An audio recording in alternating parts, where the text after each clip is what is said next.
Welcome to this week's virtual high school media day video. My name is Andy Conti. I'm the director of the Center for Media Innovation at Point Park University. And like many of you, you can see that today I'm working from home. As you know by now, our theme this spring has been stand up and be heard. Be heard like listen to, and also be heard like a group of bison running. These are bison hubs, like our Point Park mascot.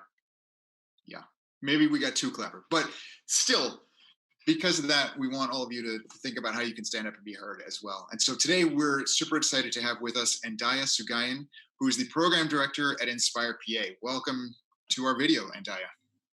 Hi, I'm happy to be here. So could you start off by telling us a little bit about what InspirePA is and what you do? Yeah, so InspirePA is a civics program. So I go around to high schools across the state of Pennsylvania. Obviously, not right now. As you see, I'm also stuck at home. But I go across to schools across Pennsylvania and we talk about voting and we talk about civics.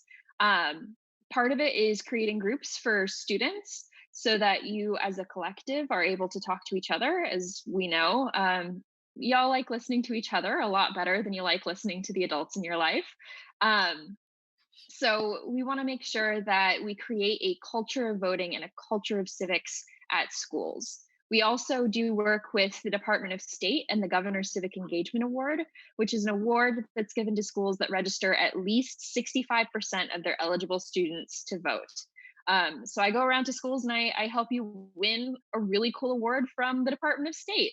Um, and that's, I read on your website that yeah, there's like 5 million people turn 18 years old every year. That seems yes. incredible. 5 million people in the US turn 18 years old each year, and something like 130,000 will turn 18 in Pennsylvania alone this year. So there's 130,000 of you that will be eligible and ready to vote for the November 2020 election. And if they all voted, it would be a sizable voting block. But that's one of the challenges, right? Getting young people to one, register and then actually show up to vote. It is a sizable voting block.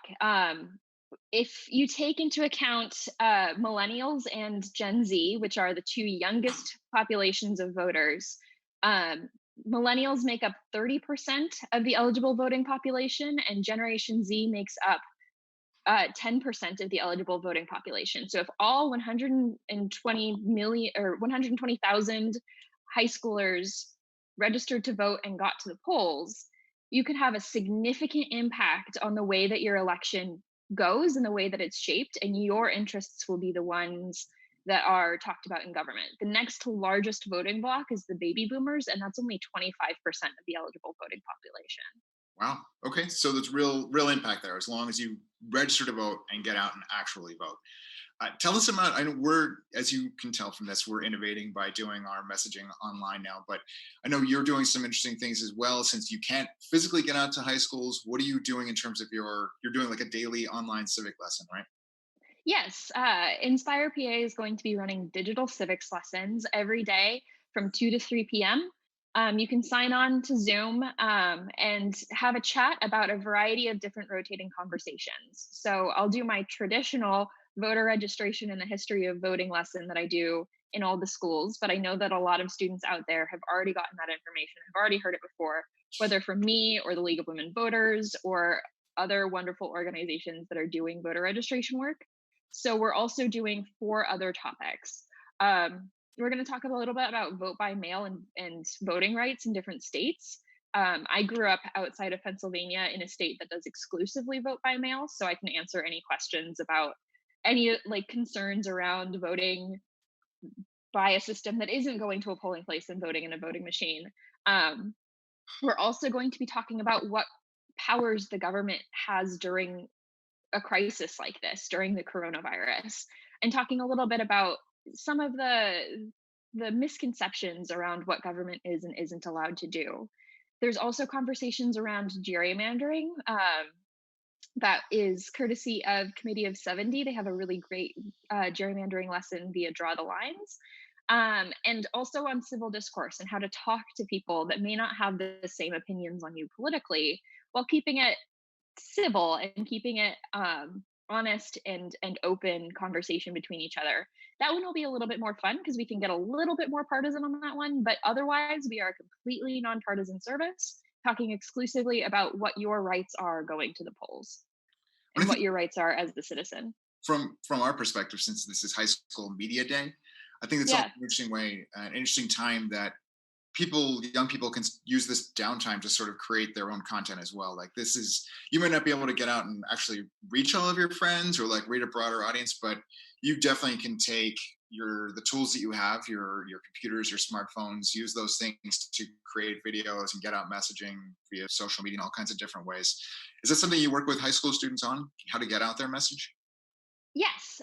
So we do a little bit about how to talk to other students, how to host a voter registration drive, how to have conversations around voting. All of that is included in the civil discourse conversation as well. Okay. Well, tell us a little bit about you, because I read that you started getting involved and interested and passionate about politics when you were like in elementary school. Is that right? You Yes.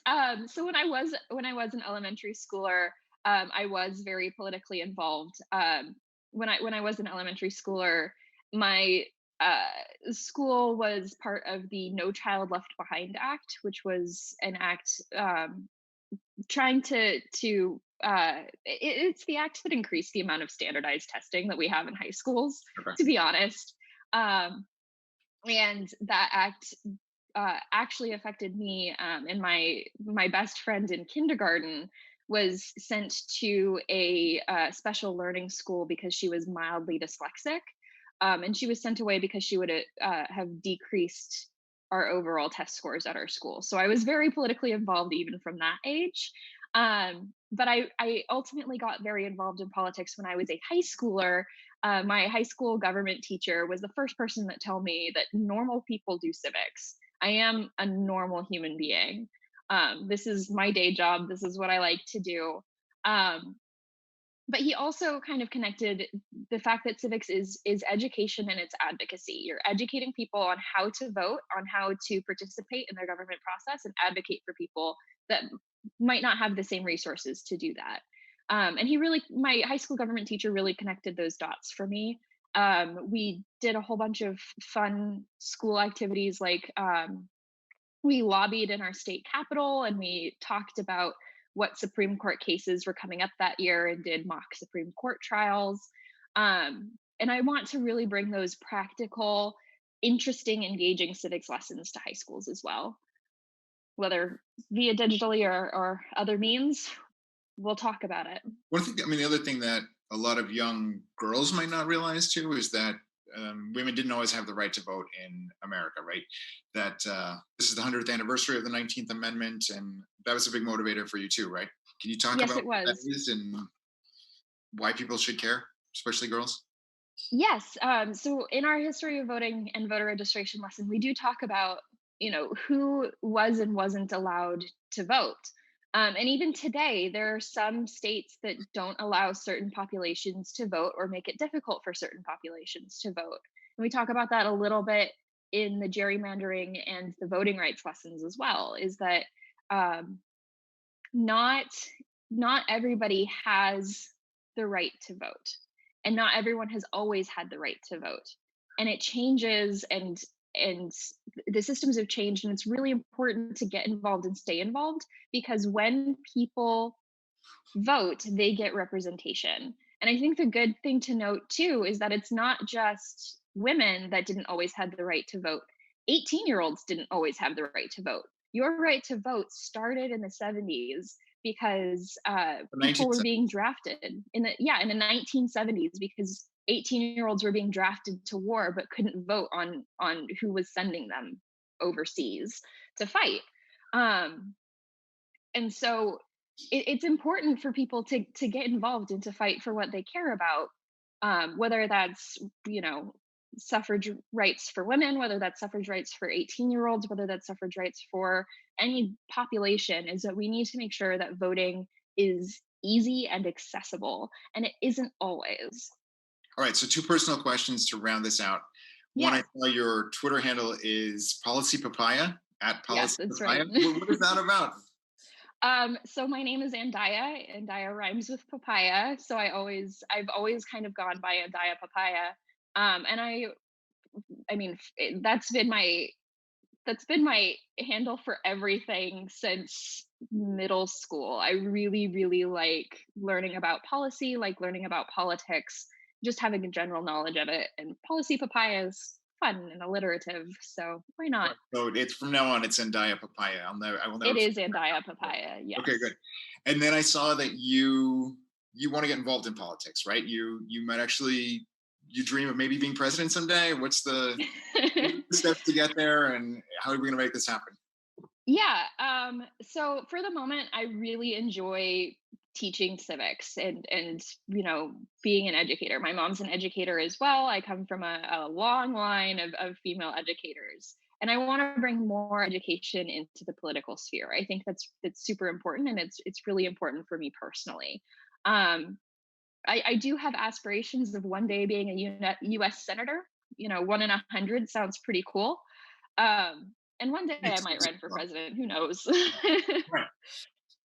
You got to put it out there, right? That's the only way to make it happen. So Right. But one step at a time. For the moment, I want to make sure that people have the opportunity to go and to vote, whether whoever they vote for, me or not, I don't care. someday all these people are going to rise up. I see what you're doing. Like this is a long term project. All these people are going to It's remember. I not that remember nefarious. and Dia Papaya told me I had to register, and now I'm going to vote for her for president. It's perfect. So with that, thank you for joining us for today's discussion, and Dia, and thank Yeah. you for everyone who was watching at home. We're so pleased to have you here. We're going to stick around for a few minutes to have a chat now. You can ask questions of Andaya, and please remember to check us out again next Friday for another virtual high school media day video. Thank you. Thank you.